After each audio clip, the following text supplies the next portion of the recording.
Hi everyone, welcome back to another Spin Sucks Ask Me Anything. I am Gini Dietrich. I am wearing my blue light glasses because I've been fighting a migraine all week and apparently this helps. So here we are. I'm also decked out in all of my looming jewelry, bracelets, choker, which is not really a choker. That's a choker. All decked out for those of you who have or had 7 to 9-year-old little girls. You know what this is like. Bands everywhere. But hey, it keeps her busy. She's not on the screen, so it is what it is. Also, just a little tidbit. I had the Chicks playing this morning, and Goodbye Earl came on, one of my favorite songs, and the small one said to me, Mama, can you pause that for a minute? And I paused the song, and she said, what is this song about? And being who I am, I said, what do you think the song is about? And she said, well, it's all very confusing. Why did they kill Earl? And I said, why do you think they killed Earl? And she goes, I don't know. I'm very confused. I think they killed him because he hurt Marianne or hurt Wanda. And I was like, yes. And she goes, and he went to jail, but then he got out. And I said, yes. And she goes, why did they let him out of jail? And I was like, okay, it's 7 o'clock in the morning. You're 8.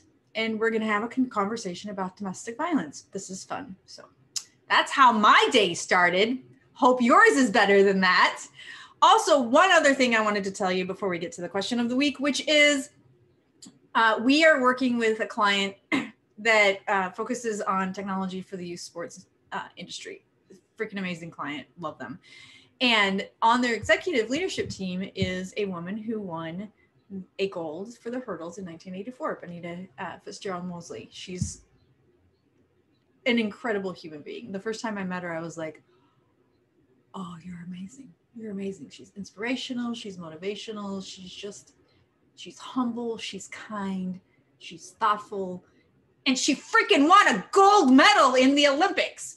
So she was telling us like a month ago that when she was training for the 1988 Olympics, the Austin American-Statesman had her do a diary, and it was Benita's Olympic diary. And she would write every week about training, what it was like, what she was going through, what she was feeling, all that kind of stuff. We actually tried to find it on microfilm, but for some reason, the Statesman is missing content from 1980 through 1989.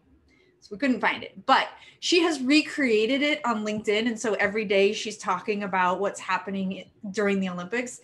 And so I've been sharing it on my LinkedIn. So if you're curious at all, I would love for you to follow that, just because, not because it's doing anything for the client. I mean, sure, it does that, of course, but because she's so incredible and I think you would really enjoy it. So there's that.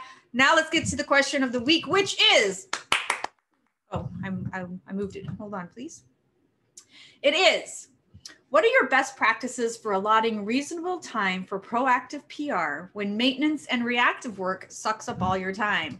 Such a great question. And actually, Chip Griffin and I cover this on an upcoming agency leadership podcast episode. So you will get more than a couple of minutes on it. But my advice on this is exactly what I would advise a business owner, an agency owner, which is block the time. And it's really hard to do. And it's really hard to protect, because a client will say, or somebody on your team or an executive will say, hey, the only time I can meet is on Thursday at 10 a.m. and you have that time blocked for proactive time. You have to be able to say, I'm not available. And for something like this, when it's proactive or it's business development or it's deep work or whatever it happens to be, you have to be okay with the fact that telling them no and fiercely protecting that time will actually allow you to advance much more quickly.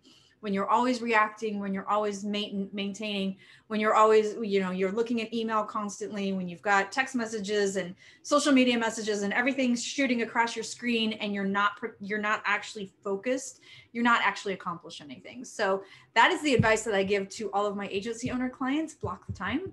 When I started doing this many years ago, I did it for 2 hours every Friday. It was from 8 to 10 every Friday.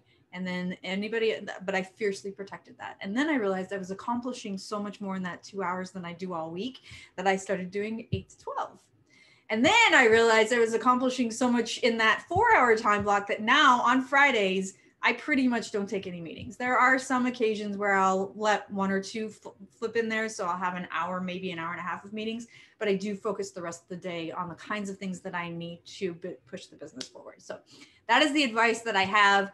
Anything that you need to do that's not getting done from a proactive standpoint, planning, deep work, writing, those kinds of things, block the time and fiercely protect it.